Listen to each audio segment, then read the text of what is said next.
민주주의를 흔드는 반보수적인 행동입니다. 그것이 정치적 이익이 있다고 하더라도 옳지 않은 길이면 단연코 거부해야지 장기적으로 우리 보수가 제대로 된 보수의 길을 걸어갈 수 있다고 생각합니다. 네, 지금 뭐 일부 의원들 같은 경우에는 민주당이 계엄을 유발해서 계엄을 할 수밖에 없었다 이런 주장도 하고 있거든요. 계엄 유발이란 말이 저는 참 참담하게 들립니다. 계엄이란 건 말씀 올렸던 것처럼 전시 상태의 국민을 보호하기 위한 최후 수단입니다. 전시 상태였나요? 아니지 않습니까? 그런데 정치적 반대 세력이 힘이 있다고, 정치적 반대 세력 때문에 뜻을 마음대로 펼 수 없다고 계엄을 유발했다. 그런 표현은 써서는 안 되는 것입니다. 계엄 유발이라고 하는 것은 전쟁을 얘기하는 겁니다.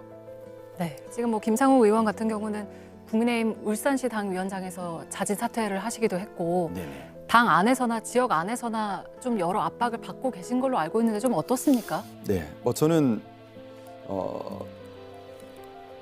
명예로운 불복종을 했다고 생각합니다. 비상계엄 해제에 적극 나서고 또 탄핵 당론에 어긋나서 탄핵 찬성에 나선 것은 국가와 국민 그리고 보수주의와 민주주의 헌정질서를 지키기 위한 명예로운 불복종이었다고 생각하고요. 옳음을 추구한 값을 받고 있다 그렇게 생각하기 때문에 달게 받아야 된다고 생각합니다. 어제 광주 금남로에서 탄핵 반대 집회가 있었습니다. 네. 광주 금남로는 전두환의 불법 비상계엄에 항거한 광주 시민들의 한이설인 곳입니다. 명예로운 불복종을 시민들께서 실천하고 희생한 곳입니다. 그곳에서 비상계엄을 한 대통령에게 동조하는 그런 탄핵 반대 집회가 있었습니다. 정치인의 한 사람으로서 큰 송구함과 참담함을 느끼고요. 이 자리를 빌어서 광주 시민들과 5.18 유족들에게 송구한 마음을 올립니다. 네, 지금 뭐 지금까지 알려진 걸로만 보면 여당 안에 탄핵 찬성 의원은 극히 일부분인데 네. 그 이유를 좀 어떻게 보실까요? 예를 들면 그런 당내 압박이나 이런 여론이나 이런 것 때문에 목소리를 내지 못하는 건지 아니면 당 지도부들과 정말 같은 생각인 건지 보시기에는 좀 어떻습니까? 여러 사정이 있을 것 같습니다.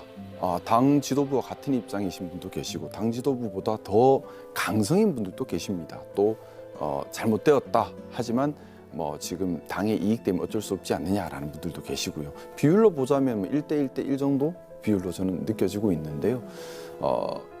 지금이야말로 우리 국민의힘 의원님들께서 용기를 내야 할 때라고 생각합니다. 옳지 않는 길은 단연코 거부해야 합니다. 당에 이익되는 일이 절대 아닙니다. 옳지 않은 길을 선택하면 당장 강성 지지층이 모이는 것처럼 보일 수는 있지만 우리 보수당이 가야 할 방향성을 잃어버리고 보수가 지켜야 할 가치를 잃어버리면 장기적으로 보수당이 건재할 수가 없습니다. 지금이야말로 용기를 내서 양심의 소리에 따라서 옳음을 추구해야 할 때라고 생각합니다.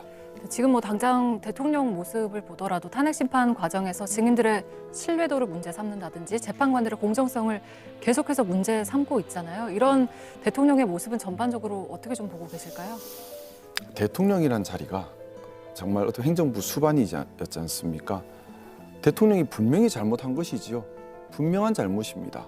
우리가 전 국민께서 다 같이 생생하게 목도했습니다.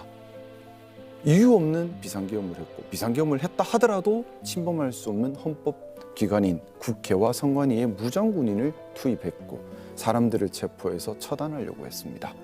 명백한 잘못이지요. 자, 그런데 이 잘못을 비겁하게 나는 모른다. 나는 모르고 김용현 국방부 장관이 했다. 김용현 국방부 장관 나는 모른다. 특전사령관이 했다.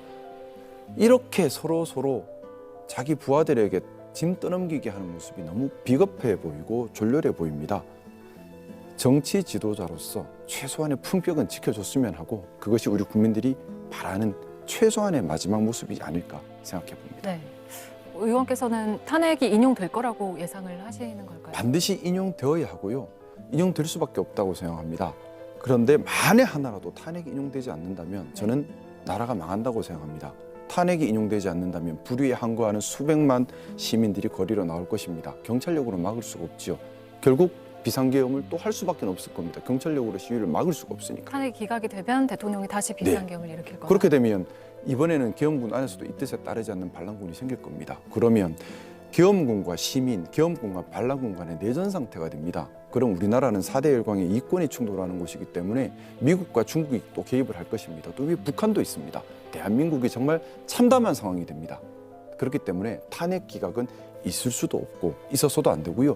법리적으로는 저는 그렇게 생각합니다. 헌법재판관께서 탄핵 기각 판결문을 쓸래야 쓸 수가 없다고 생각합니다. 절차적 정당성이 없고 한목적성도 없고 내용도 맞지 않고 전혀 탄핵을 비상계엄을 정당화할 수 있는 테마가 하나도 없습니다.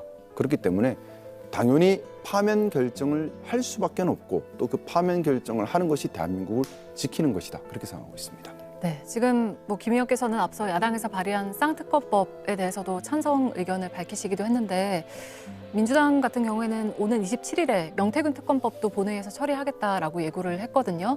명태균 특검법에도 좀 동의를 하실까요? 그 부분은 제가 신중하게 생각을 하고 있습니다. 특검법이라고 하는 것은 필요성, 보충성, 또 정쟁에 함부로 악용되어서는 안 됩니다. 이런 여러 가지 부분들을 같이 고려해야 하는데 그렇기 때문에 시기에 따라서 특검이 필요했다가 필요 없어졌다가 왔다 갔다 하는 부분들이 있습니다. 예를 들어 12월 3일 내란에 관한 대통령의 내란 행위의 전문 대통령이 기소되었기 때문에 지금 하는 것이 시기적으로 이상하게 돼버렸거든요. 자, 명태균 특검법은 어떠냐? 저는 아직 창원지검의 수사 결과를 지켜봐야 한다고 생각하고요. 민주당에서도 특검법을 정말 특검법의 권위를 위해서라도 정쟁에 악용하는 목적으로는 사용하지 않았으면 하는 생각입니다. 아직 명태균 특검법에 대한 저희 입장은 정해진 것은 없고 여러 가지 정보와 상황을 취합하면서 심도 있게 고민하고 있는 그런 단계입니다. 네, 알겠습니다. 저희가 오늘 말씀은 여기까지 듣겠습니다. 김상호 국민의힘 의원과 함께했습니다. 고맙습니다. 네, 감사합니다.